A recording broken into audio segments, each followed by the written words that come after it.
So you want to get rich without getting lucky? Because I worked in banking and I wasn't interested in just putting my salary into my savings account. I was also interested in creating true wealth and investing part of my salary into the stock market, which will give you compound returns, and over the years there will be a huge difference. But then I quit my job and decided to pursue my true passion into virtual reality and fitness. Now you always hear that the fastest way of getting rich is through entrepreneurship. But it's also the fastest way of going bankrupt. Now, how do you pick the best tools in order to not just be lucky and getting rich from entrepreneurship, getting true return on investment? Whoa!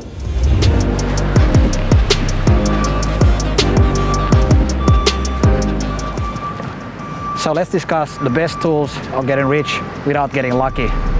So let's start with option 1 of getting rich, and that is working 9 to 5. And say that over 10 years you would save 20% of your salary, for instance $400 per month, and you would have two options. One would be to put your salary into a savings account earning you zero interest. The other option would be to invest it into the stock market, for instance the S&P 500, which is the main index of the US stock market, and it has performed nicely over the decades, so let's assume it would return you 8% per year. Now, in the first option of putting your salary into the savings account, you would have $50,000 after 10 years. In the other option where you would have invested into the stock market, you would have $70,000. So there's a $20,000 difference thanks to the compounding returns of the stock markets. And some would say that this is a boring way of getting rich, but in my opinion it's an excellent one because it simply works if you stick to it.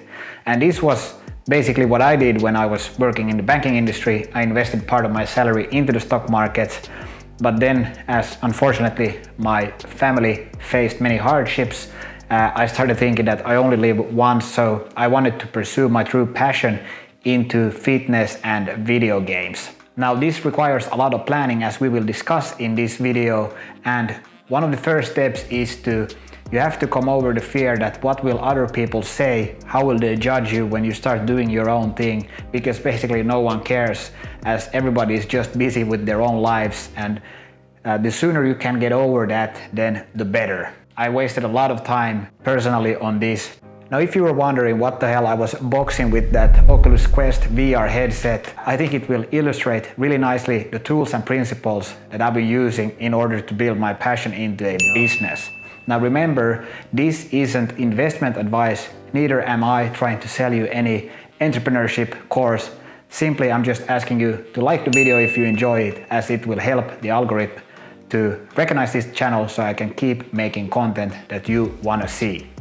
Now we get to the exciting part of turning your passion into a business so you can become rich without becoming lucky. And I had a lot of help from trying to understand the principles of Naval Ravikant, who is a successful entrepreneur and angel investor in Silicon Valley. You're doing something you love. You enjoy it so much, it's not about the money. Right. So there are multiple ways to that path, but the most common is people just say, I need to make more money. And the kind of wealth creation that I talk about is about creating timeless principles and adapting yourself so that making money won't be an issue. And you can do it by doing what you love, right? Like we get into this model of, I must work for other people. So first, let's set the scenery. And if you want to truly become wealthy, you should understand the concept of trying to give society what it wants, but does not yet know how to get at scale. Now, pick an industry you're passionate about so you can play long-term games with long-term people. And your business partners should be highly intelligent, energetic, and above all, have a sense of integrity. Learn to sell, learn to build, and if you can do both, you will be unstoppable. Just a small side note here before we get specific. Write down on a piece of paper why you want to become wealthy, as true wealth isn't about making a lot of money so you can become rich and then have status. Instead, true wealth is about making money while you sleep so you can have freedom. So let's get specific in our strategy of becoming wealthy through chasing our passion. And Naval Ravikant says that you should arm yourself with specific knowledge, accountability, and leverage. Later in the video, we will also discuss the importance of leverage. First, specific knowledge. That's something you can't be trained for. If society can't train you for it, it can also train someone else and replace you. Instead of just chasing something of a hot topic right now, try to pursue something that you're truly curious and passionate about. So the best part about specific knowledge should be that it almost feels like play to you while work for others. So try to think about what did you truly excel at when you were younger, or ask family and friends what do they think you're great at.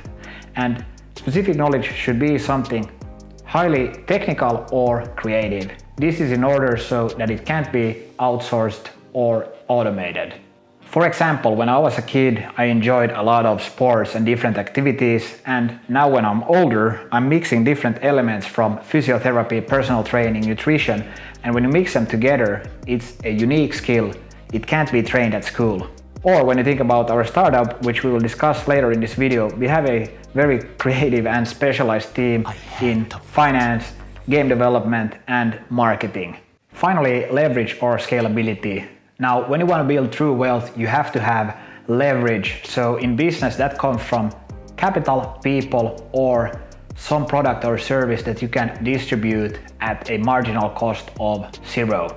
I will also give you some examples based on my own experience, as these are very important concepts that unfortunately sometimes feel a little bit theoretical. So what's leverage? The old school leverage in business is hiring people, and the new school requires less capital, for instance, coding. So when you can code a product or a service, you can basically ship it all over the world with close to a zero marginal cost. Now, if you can't code, you can also make a podcast or even a YouTube channel like I do. Next, becoming anti-fragile by looking for business opportunities with massive upside but with minimal downside, so you don't risk going bankrupt. Just to give you an example, it's much more riskier to start a gym where you have to buy training equipment, rent out a warehouse, compared to starting a online coaching business. Like Nassim Taleb says, you should have skin in the game, for instance, by building a brand under your own name. And he also says that you should try to become anti-fragile, for instance, building a business that utilizes the disruptive force of internet that gains from stressors of the world. And when you think about anti-fragile, for instance, this 2,000-year-old vase has already got some cracks, and if I drop it to the floor, it won't become stronger. It will destroy as it's fragile. Then if we look at this metal bracelet, it's basically robust. If I drop it, nothing will happen. It won't become stronger. But if you think about anti-fragile, for instance, if I train at the gym, my bicep will become larger. It's anti-fragile. Now, before I give you examples that are based on my experience, remember, none of the concepts will work if you don't put in the work. Building your own passion into something unique is super fun, but it's also really nerve-wracking. It's not for everyone. But since you have watched this long into the video, I think you are ready for the next step. So I haven't had too much success with these tools yet, but I believe if you put in the work long term, you will start to see results. So just to give you a sense of my background, I have a master's degree in finance, and in my master's thesis, I wrote about how important innovation is to companies and having a long-term vision. Now, then I jumped into a traditional career in banking, working as an analyst, also working in sales. But then there came a point where I was like, we have many hardships in our family. I was like, I only live once. So I quit my job and then started pursuing my passion into fitness, building coaching business, and also started to build a virtual reality company, which we will discuss next. So first I started publishing content online in fitness and later on in finance. But I soon realized that it's a highly saturated market. So I realized I have to put many years into this. The game is so evolved, and there's of course a trade-off here because you can't grow at the speed that you want. So then I started my company, and I also started coaching one-on-one clients. And of course there's a trade-off here if you want to scale, and the alternative cost is, should you be coaching one-on-one or should you be building content online, as you won't get any revenue from that. And there's of course the marginal cost is much higher when you coach one-on-one, as you have to go to the spot coach people. Of course I enjoy it, but when you think about building online, then the marginal cost is zero, and in the early stages, like I am, you won't get any revenue, of course, and the views will be low. But again, you have to stick to it. You have to really dedicate yourself.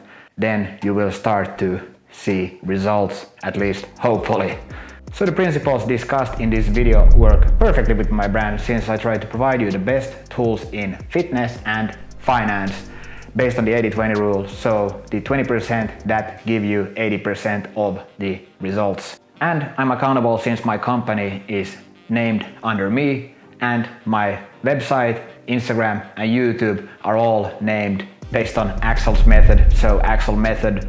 And then talking about scalability, of course, Coaching 101 isn't scalable, but my vision is simply to build a YouTube channel, and that's scalable long term. I enjoy this a lot. And of course, that's being anti-fragile, having a huge upside, and the cost here, having skin in the game.